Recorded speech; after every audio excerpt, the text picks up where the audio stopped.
Bienvenue dans cette première vidéo. Le but de cette vidéo est de réviser ensemble le programme de 5e sur les circuits électriques. Vous avez étudié un certain nombre de notions qui vont être indispensables à la compréhension des chapitres d'électricité de la classe de 4e. Donc, pour bien commencer, on fait le point. Dans votre cahier, vous allez pouvoir noter en haut de la première page de droite, après la page de présentation bien sûr, le titre « Révision d'électricité ».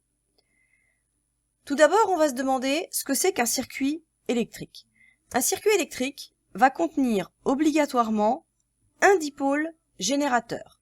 Celui-ci fournit l'énergie électrique nécessaire. Ça peut être une pile ou ça peut être un générateur. Ça peut être aussi un panneau photovoltaïque. Normalement, il n'y en a qu'un seul dans le circuit. Le circuit électrique contient aussi obligatoirement au minimum un dipôle récepteur. Celui-ci va utiliser l'énergie électrique qui est fournie par le dipôle générateur et il la transforme en d'autres formes d'énergie, de la lumière ou du mouvement. Comme exemple de dipôle récepteur que vous avez manipulé l'année dernière, il y a par exemple une lampe ou un moteur. Sur cette diapo, vous trouvez tout ce que vous devez absolument connaître. Vous mettez donc la vidéo en pause et vous recopiez l'intégralité de cette diapo sur votre cahier en respectant les couleurs et la disposition. Comment maintenant est-ce qu'on représente un circuit électrique? Pour une meilleure compréhension, chaque dipôle est représenté par un schéma normalisé. Ça veut dire en fait que tout le monde fait le même schéma et ils sont tous faits au crayon à papier. Un dipôle générateur est représenté par ce symbole. La pile, elle, possède son propre schéma qui est celui-là. Voilà le schéma d'une lampe, le schéma d'une DEL ou d'une diode électroluminescente, le schéma du résistor, celui de l'interrupteur ouvert, de l'interrupteur fermé et enfin le schéma du moteur. Attention, le moteur est bien un dipôle récepteur. En effet, il utilise l'énergie électrique qu'on lui fournit pour se mettre à tourner. Il transforme donc l'énergie électrique en une énergie de mouvement qu'on appelle de l'énergie cinétique. Sur cette diapo, vous trouvez l'intégralité des symboles que vous devez connaître. Vous mettez donc la vidéo en pause et vous recopiez l'intégralité sur votre cahier en respectant les couleurs, la disposition, le fait qu'on utilise un crayon à papier et la règle. Je vous rappelle que quand on trace un tableau, au minimum, ce tableau, chacune de ces lignes doit faire 2 carreaux en hauteur, ça ne peut pas être moins. Les termes ouverts et fermés doivent vous être familiers en électricité depuis l'année dernière. On parle de circuit ouvert quand le courant électrique ne peut pas passer. Il y a un trou dans le circuit.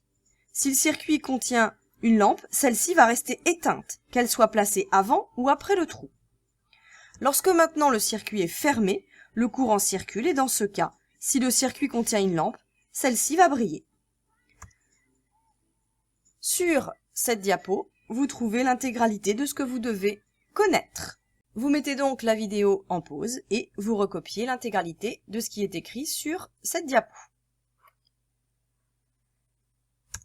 Quel est maintenant le sens du courant électrique dans un circuit fermé? Vous l'avez vu l'année dernière, dans un circuit électrique fermé, le courant part de la borne plus du dipôle générateur, il passe par tous les dipôles récepteurs et il rejoint ensuite la borne moins du dipôle générateur. On indiquera le sens du courant dans un circuit fermé à l'aide d'une ou deux flèches placées directement sur le schéma du circuit et généralement on les fait en rouge. Dans le cas du moteur, le sens du courant va changer le sens de la rotation du moteur. La pile branchée dans le sens ici, on va dire avec le pôle plus à gauche, va entraîner un sens du moteur dans le sens inverse des aiguilles d'une montre. Si on inverse le sens de branchement de la pile, le moteur tournera dans l'autre sens. Autre dipôle dont le comportement dépend du sens du courant, c'est la DEL, la diode électroluminescente. Elle ne va laisser passer le courant que dans un seul sens, qui correspond au sens de la flèche de son symbole. On dit que la DEL est alors passante. Si elle est branchée dans l'autre sens, on dit que la diode est bloquée. À nouveau, sur cette diaporama et la suivante, vous trouvez ce que vous devez absolument connaître. Vous mettez donc la vidéo en pause, vous recopiez l'intégralité de cette diapo en respectant les couleurs, la disposition et en utilisant le crayon à papier et la règle pour le schéma du circuit. Et vous faites pareil avec la diapo suivante. Vous mettez en pause et vous recopiez l'intégralité de cette diapo. Il existe deux types de circuits que vous avez vus l'année dernière. Le circuit série ou le circuit en dérivation. Voici un exemple de circuit en série. On remarque qu'il n'y a qu'une seule boucle de courant. Les dipôles sont tous les uns derrière les autres. Si un des dipôles est enlevé ou s'il est en panne, ce qui revient au même, le circuit est ouvert, donc le courant ne circule plus, rien ne fonctionne, quel que soit l'emplacement du dipôle qui est en panne. Voici maintenant un exemple de circuit en dérivation. On remarque qu'il y a deux boucles différentes. Il existe des nœuds dans le circuit aux endroits où il y a trois fils qui se rejoignent, ici et là. Le coin ici n'est pas un nœud, il n'y a qu'un seul fil en réalité. Si un des dipôles d'une des boucles est enlevé ou s'il est en panne, les autres boucles du circuit continuent de fonctionner, car chaque boucle est indépendante.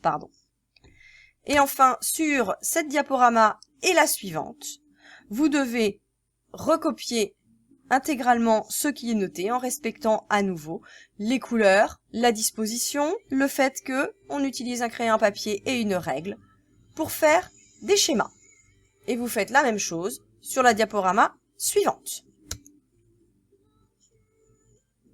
Vous avez donc maintenant toutes les connaissances pour attaquer de manière satisfaisante le cours de 4e d'électricité.